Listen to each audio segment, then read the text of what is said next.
Turning now to the campaign, the biggest story in politics this week was Mitt Romney sweeping the primaries in Wisconsin, Maryland, and D.C., and the collective verdict of the media establishment.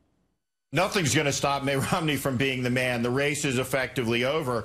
Rick Santorum has won 11 states. That's nothing to sneeze at. You have to say he's run a very credible campaign. He remains a credible candidate, but I think it's all but over. 2 minutes are left, and he's out of timeouts. It's really over.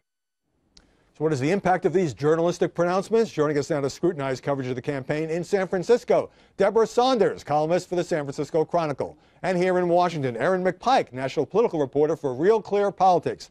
And John Aravosis, the founder of AmericaBlog.com.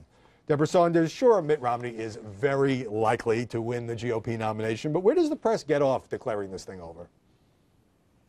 Well, I think the public's declared it over. I think people are sort of tired of this race. And I mean, in terms of the delegates, it's over unless there's a solar flare-up or something. And you have to start deciding how you want to cover things. Ron Paul came to the Chronicle for an editorial board meeting on Thursday.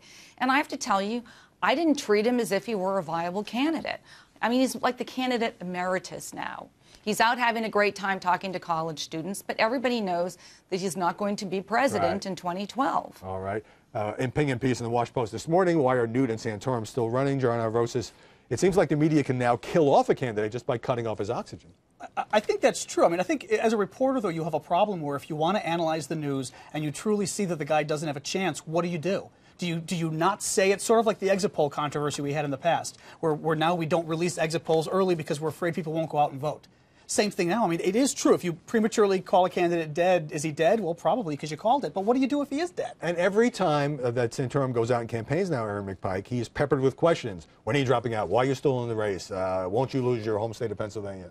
We don't let him talk about anything else.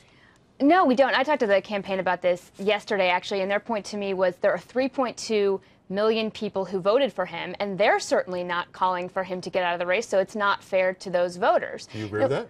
I'm sorry? Do you agree that it's unfair on the part of journalists? I think so, but there's a point that I would make about this versus 2008. When we were looking at the primary between Hillary Clinton and Barack Obama, we were much more interested in the math and showed the math to the voters. Tim Russer did a lot of this with his white buffers.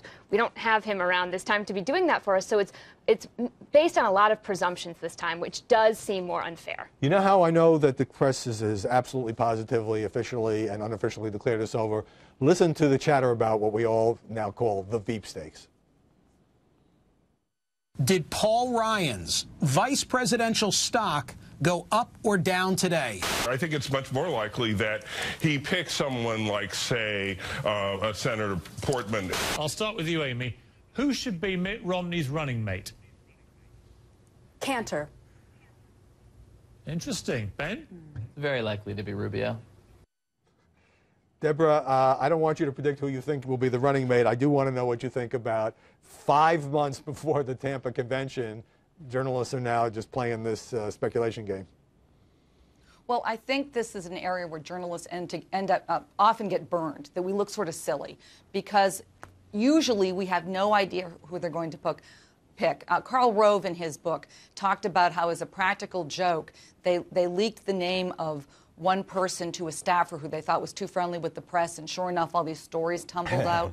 Sometimes the media are right. You were right about Biden in 2008, but sometimes they just play us because they like to throw out names and see what happens. Anybody want to disagree that this is silly, especially this far out when Romney probably doesn't even have a short list? But I don't think it's silly, though. I mean, I think media is at its best when we actually have intelligent, informed people who are helping us understand what's going on. I think there's been a lot of criticism lately that people say the media is biased or people aren't informed, but I used to like watching the Sunday shows because I liked watching smart people who actually knew more than I did about politics, and I would say, oh, that's interesting what he or she thinks is going to happen.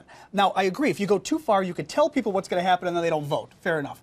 But I think that's our job, is to help people analyze what's going to happen. Well, assuming that Mitt Romney is the nominee, which we all think eventually he will be, the thing is, Boston and the campaign hasn't said anything about who he might choose as his running mate yet. It's all conjecture. You just wait. It's all conjecture. That's my point, and it's going to get worse. Believe me. Right. Let me ask you about this one other huge story this week when Ann Romney, the candidate's wife, was interviewed on a radio show. Do you have to fight back some critics? Like, my husband isn't stiff, okay? Well, I guess we better unzip him and let the real Mitt Romney out, because he is not. An important moment for journalism? Ann Romney has been making this point before. She said, using a different verb, perhaps? Using a different verb. I mean, she did say to Piers Morgan, look, I wish the rest of the country would see what I see. I wish the media would see what I see. So she was just making that point with different language. Well, I mean, look, it was a colorful comment, and she is much looser than he is, and I enjoy listening to her, even if she sometimes says things that maybe are a little off color.